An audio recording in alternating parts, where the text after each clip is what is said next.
Going to move on with legislative updates while we're waiting for Director Lebo and Councilor Mays to return. All right. I better not sit by Thomas's notes. I don't. Okay, so good. Good morning. Yeah, legislative update. You're probably asking, why are we still talking about this? It's because you love it. And so we're going to keep going as long as we can, talking about the last legislative session, right? What I'll do is just note the 2022 legislative session summary of changes affecting schools. This is a publication that we produce every year. I hope you all received an emailed version of this. I apologize if you got it and then the link broke and you had issues getting with it, but it's up on our website. You should be able to access that. But again, annually we produce this report. It details legislation that we were tracking throughout the year that was actually passed and signed into law. It provides initial guidance, initial summaries, a little bit more in depth than we might have throughout the year through the weekly legislative updates. So again, pertinent information related to like education appropriations, other appropriations bills that might include money or policy changes that impact the Department of Education, K-12, community colleges under items under our purview. Then it also goes into the other policy bills that pass throughout the year. So, again, just want to bring this to your attention. Most of these you are probably aware of. We'll be circling back around to some of these over the next month or two as if we need any further rule changes like we're doing today. Most of these are stemming from legislative action that happened last year. So some more rule changes may be trickling out over the coming months as we kind of finalize what needs to happen related to those bills. From there, we pivot to the next legislative session already. So starting soon, we'll be looking at just what we want to see happen going forward, what needs to happen going forward. For example, every year we produce a code corrections bill, which is just really straightforward. Terms got to be changed or missing a comma or something. I don't know. But that's something that we do every year. We'll begin that process of the internal conversations and then also conversations with the governor's office, and that'll unfold going forward. So I think we're close to putting a bow on the 2022 session, but does anyone have any questions about last minute legislative items or any content that was included in this letter that we released in July? Appreciate the conciseness. Of my presentation or this? Or both? Talking about, well, both, but just having that with the links is helpful. You have a conversation with Dr. Lebo. I mean, you sit down with a group of people talking about code corrections and talking about legislation you want to see the legislators pick up. Who's involved in that process? Depends on the topic. Okay. Yeah. So you had a conversation with those folks, though? Yeah, it's a multifaceted process, and it just depends on what the priorities are going forward, and who's in the best position to address those. So it's a interagency conversation. It's a conversation between our department and the governor's office. There's a lot of people involved. Yeah, we talk about coordinating the department with the board so that we're on the same wavelength all the time. We talk about that almost every year. I mean, how do we get on the same wavelength that you're on? And how do we complement each other? How do we help each other? And the sooner we know what those are, the sooner this board decides what they think is important. We can coordinate those ideas so that we're getting the best bang for our buck. Yeah, right? Great point. Yeah. Thank you. Did I get you back on track? Well, No, not that. Okay. take a little more. Mike's fault, I'm sorry. Do we have somebody here from Iowa Student Outcomes? Yeah. All right. Awesome. Oh, hold on. I gotta go get my laptop. Hang on. I'll be right back. Way to go, Paula.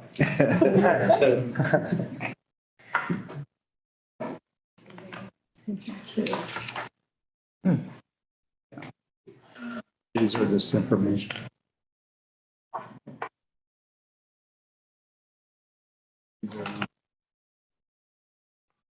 You want to do board reports? But he has a deadline that she's running up against to needs to leave.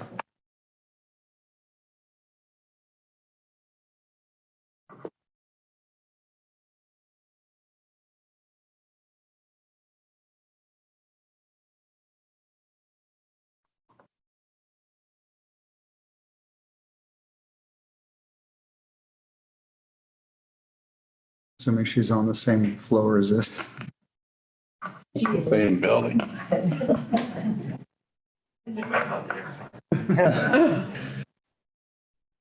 Who melt?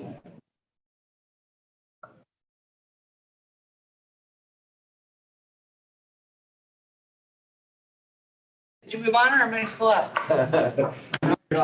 All you. All right. Is there a link that I could show on the screen? Carol? See, Brian might have to do something. Are you connected? I'm just Wi-Fi'd. But if you've got a Zoom link, I can just zoom Yeah. in.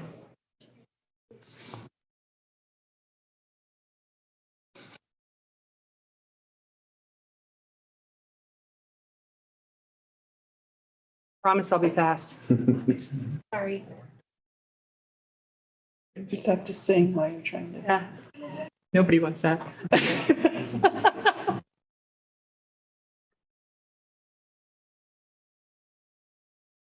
Crazy is my go-to for karaoke.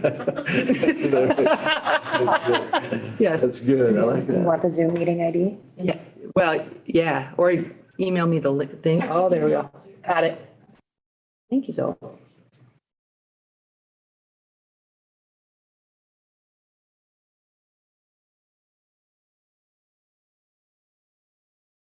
And then hot.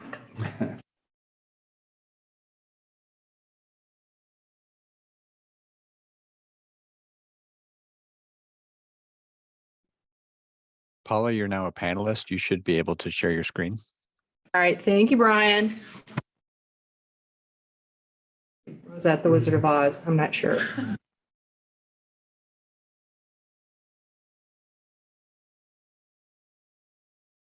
Okay.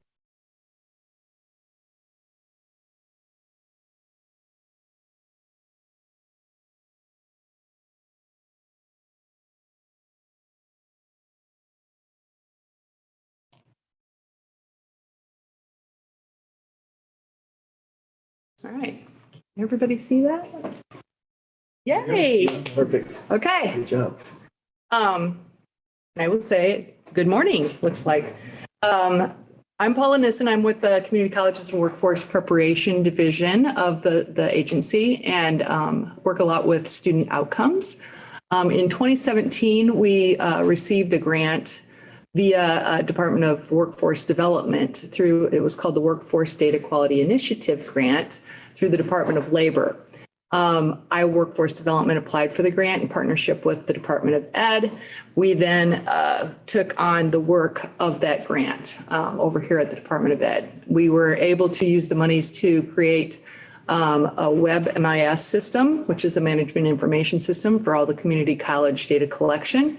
In addition to that, we made or developed what you see here is our Iowa Student Outcomes website platform, more or less. It is tied to many different partners that also participate in the state longitudinal data system, which I think you had a presentation on that at earlier time. Most of the partners that are on this site with us are members of that system work.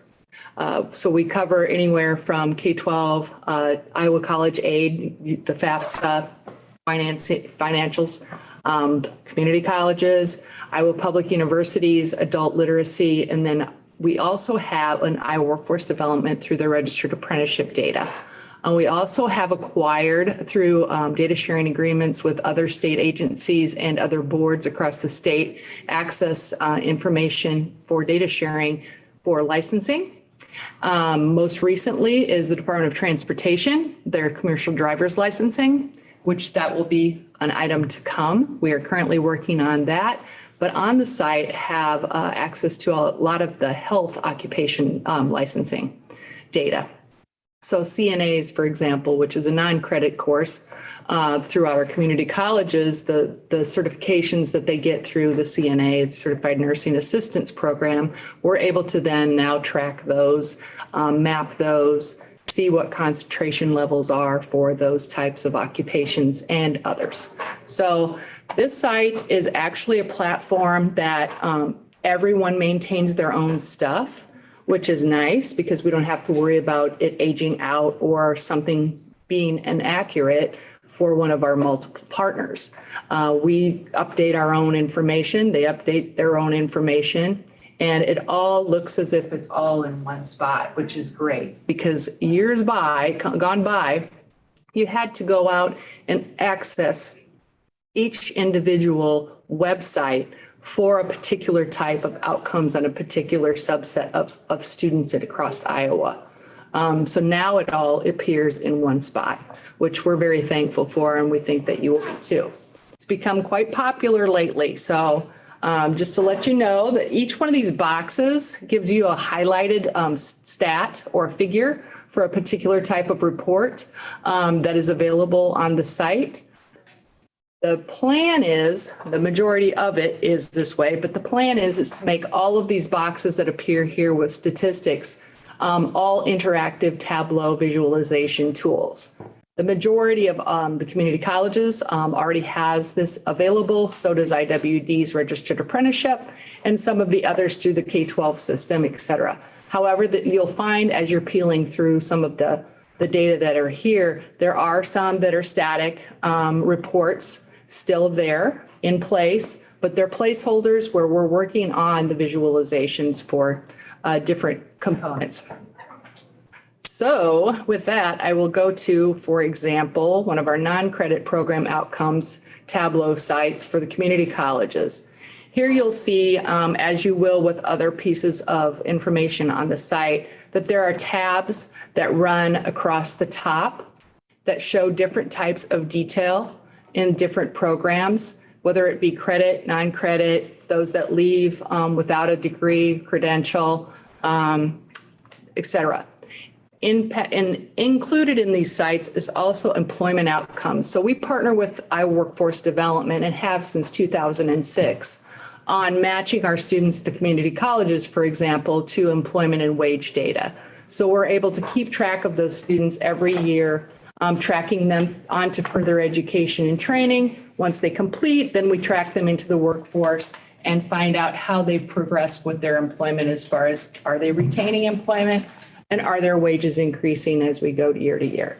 For community college students, we track them for 5 years, then they drop off. So a new cohort comes on, an older one drops off. We figure that that's about through a variety of conversations we've had with many stakeholders. That's about 5 years is about it for that, unless there's additional education and training that they've acquired past that initial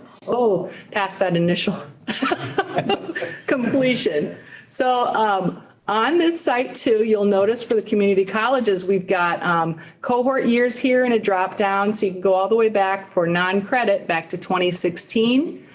Credit goes back further than that. But as you'll see, every year we track, and you can do it statewide or you can do it by college. So if you're interested in something at Iowa Western, for example, which is a border, it will change all of the data that's included in the boxes over here. So you can check out your own area and your own region and the quarterly wages associated with the particular types of training that they have. We've got it prior to training, during training, and then following the completion of training for non-credit, for example. We also do a geographic check to find out where our students go. So using the state wage interchange system, we can match to wage records across other states to find out, did our students leave the state once they've completed their program of study? And how much did they make in those competing states? There's also something that I'd like to show you that is really kind of cool visualization wise. And this is where the student in a particular cluster is on the, let's see, left-hand side, and the employment industry is on the right-hand side. So when you go out here and you take a look at all of the non-credit students, for example, you can see that even though they took classes or coursework in transportation, distribution, and logistics, they go to quite a few different areas as far as industry goes. And we all know that a lot of different industries have a lot of different types of trucking and distribution needs. So when you're talking to students, we can say, don't just concentrate on one particular industry, because some of the training that you're going to acquire goes into multiple different industries across the state. So that is that. So we also do that for our credit programs as well. We have joint enrollment out here. If you're wanting to know about enrollment overall for our community college students, we have credit and non-credit enrollment information. Click of a button and you can go out and you can find all kinds of information all the way back to the year 2000 for non-credit, credit, et cetera, enrollments for our community college students. And I will, in keeping time in mind, jump to the industry credentials and licensing, because that's our newest project that we've worked together on. And it goes into something that seems to be a bit busy, but it's got a lot of great information that you can hover over a light bulb and find out more about. And these are students that have gained or received a licensure or certification in a particular health occupation. And again, these were partnering with different boards and agencies across the state to acquire the information that's contained here. We do a supply and demand analysis by county, number of licenses by the demand for those types of licensing or occupations. We also go into the basic geography down below, where the concentrations of certain things as far as licensing goes. And if you click on, for example, certified nursing assistants, the entire portfolio of data there will change depending upon what you click on. So that is there. Now we do have, obviously, the community colleges division. We in Bureau, we have access to community college data. So if you click the box that says new licensing down below, this will bring you to just community college related training. And here there's more information because we have more information to provide to the system. For example, demographic, age, geographic information, all for our students is contained here. Also, in addition, we have all of the wage, employment and wage information for all the community college students also. So that is what we plan to do next with the Department of Transportation information and commercial driver's license. I think I'll stop there because in a time limitations as you all are under today, I don't want to take up too much of your time, but I'd be happy to answer any questions you might have. Paula, I think this is phenomenal. Tell me how this website is being promoted, who's accessing it, how is the data being used?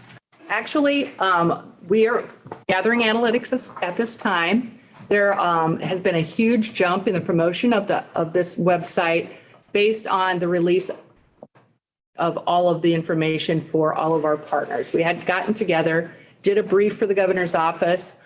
We preliminarily kind of put it out there to see if there were any changes that needed to be made, to see if the communication was going to be okay for general public users, and made some changes based on that feedback.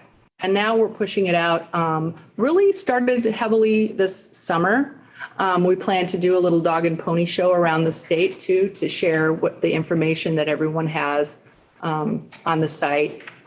And so that's kind of where we're at right now. As far as users go, I think the majority of the users are going to be training providers. And then obviously the faculty. I'm hopeful that they'll use it with career planning with some of the students, showing how things come out for those students moving along. Anyone else have any questions about anything? On the graph where it showed where they went to occupation, that's not a 4-year degree though, right? It's just training. As far as, so if I, Got a training and transportation, then it showed where they actually went to work. The industry where they went to work. and that's the thing with this data, what we do with it, we have students, they will complete a program. This is one example. Complete a program. We measure them then. Do you go on to further education and training? Then maybe they go off to University of Iowa or Iowa State. We will exclude them from the wage records match because they're still in training. So we do track them as to private, public, 4-year, 2-year institutions, in state, out of state, as far as we've got full, like, comprehensive reports on these as well on the site. We'll track them there, and then we'll check them again every year to see if they then came back and are they now complete in the workforce or not. We are working with Jason Pontius at the Board of Regents, at maybe in the future being able to do the same kind of thing for the 4-year institutions that we do for the community colleges at this point. We do not. We also exclude those that are incarcerated that are taking training programs because they're obviously not able to go into the workforce. But what we find is anywhere from 88 to 92% of the students from the community colleges that are usually employed within 1 year, that 1-year measurement after they complete. And then also we retain about 88% of the students in Iowa that complete community college programs. Any other question? It's an impressive site. Thank you. We think so too. Hopefully it's utilized to its maximum capabilities. Well, I hope to come back at a later date and be able to share analytics with you as far as who our users are and more detail of what they're looking at specifically. If you have any questions, let me know later. Hearing no other questions, thank you. You're welcome. Thank you. I understand that lunch is here. So we're going to break for lunch and we'll do board reports during lunch. So we will adjourn the meeting until 12:30.